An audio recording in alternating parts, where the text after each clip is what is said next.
Good morning বন্ধুরা, পবিত্র ব্লগসে আপনাদের সবাইকে স্বাগত। আশা করছি তোমরা সবাই ভালো আছো আর আমিও ভালো আছি।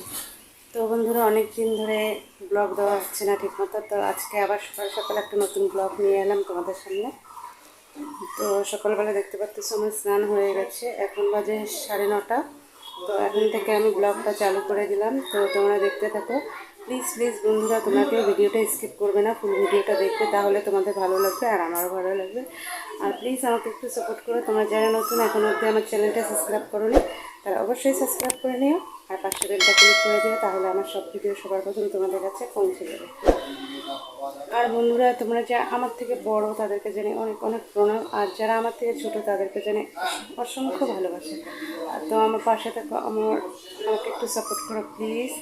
আমার ভিডিওটা দেখো, ফুল ভিডিওটা দেখো, তাহলে তোমাদের ভালো লাগবে। তো দেখো, এখানে আমি চা বসিয়ে দিয়েছি। তো বন্ধুরা দেখতে পারতেছো, চা নিয়ে বসে পড়েছি। আর তোমরা জানো আমরা স্টিলের গ্লাসে চা নিই। তো দেখো, চা, মুড়ি, বিস্কুট, আর এখানে আমি ভাত বসিয়ে দিয়েছি, আর এখানে মুসুরির ডাল বসিয়ে দিয়েছি। তো ততক্ষণে চাটা খেয়ে নিই, তারপর আবার তোমাদের সঙ্গে। তোমার দাদা বাজার থেকে কিনে আসলো, একদম আজকে হালকা খাওয়ার হবে। এটা হচ্ছে পাট শাক। তোমরা কে কে পাট শাক খাও আমাকে কমেন্ট করে জানাবে। তো পাট শাক ভাজা হবে, আর নিয়ে আসলো পটল, পটল ভাজা হবে, লঙ্কা নিয়ে আসছে আর রসুন।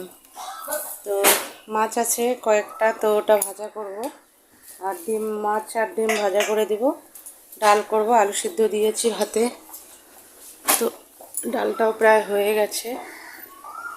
তো আমি রান্নাটা করে দেখো, পাট শাকটা আমি রসুন আর কাঁচা লঙ্কা দিয়ে ভাজা করতেছি।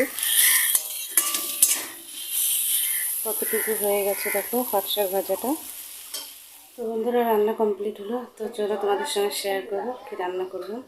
এখানে দেখো, ছেলেদের জন্য করছি হচ্ছে হাঁসের ডিম ভাজা, আর আমাদের দুজনের জন্য মাছ ভাজা।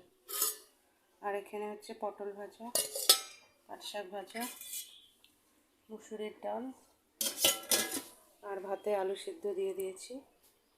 তো রান্নার কাজ কমপ্লিট। তো এখন আমি বাইরের কাজগুলো করে নেব, ঘরটা একটু পরিষ্কার করে। বন্ধুরা, বাইরের কাজগুলো সেরে আসি, তারপর আবার তোমাদের সঙ্গে কথা বলছি।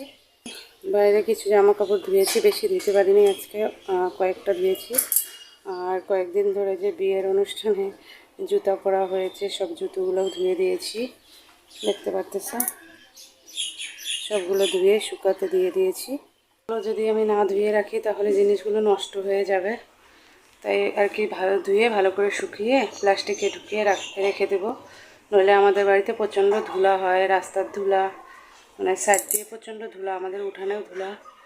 তো ধুলা বালুর জন্য ওগুলো আমি ভালো করে ধুয়ে প্লাস্টিকে ঢুকিয়ে রাখবো।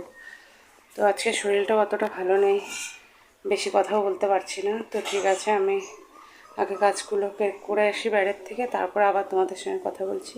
আমার পাশে থেকো, আমার সাথে থেকো, প্লিজ আমাকে একটু সাপোর্ট করো। তো বন্ধুরা, শরীরটা এমনিতেই ভালো না, হঠাৎ হঠাৎ কাজ করতে করতে আবার পেটে ব্যথাটা বেড়ে গেল, দেখতে পারতেছো। তো কিছুক্ষণের জন্য আমি শুয়ে পড়লাম, পেটে ব্যথাটা প্রচণ্ড হচ্ছে। তো প্লিজ বন্ধুরা, আমার ভিডিওটা দেখো, ভিডিওটা যদি তোমাদের ভালো লাগে। তো বন্ধুরা, আজকে আর ভিডিওটা বেশি বড় করব না, ভিডিওটা আমি এখানে শেষ করব, কেননা আজকে শরীরটা আর ভালো লাগতেছে না, প্রচণ্ড পেটে ব্যথা হচ্ছে। তো ভিডিওটা আমি এখানেই শেষ করব। তো প্লিজ প্লিজ আমার সাথে থেকেও, আমাকে একটু সাপোর্ট করো, তোমাদের সাপোর্টটা আমার খুব প্রয়োজন। তো আজকের জন্য এখানেই শেষ করলাম, টাটা, নমস্কার।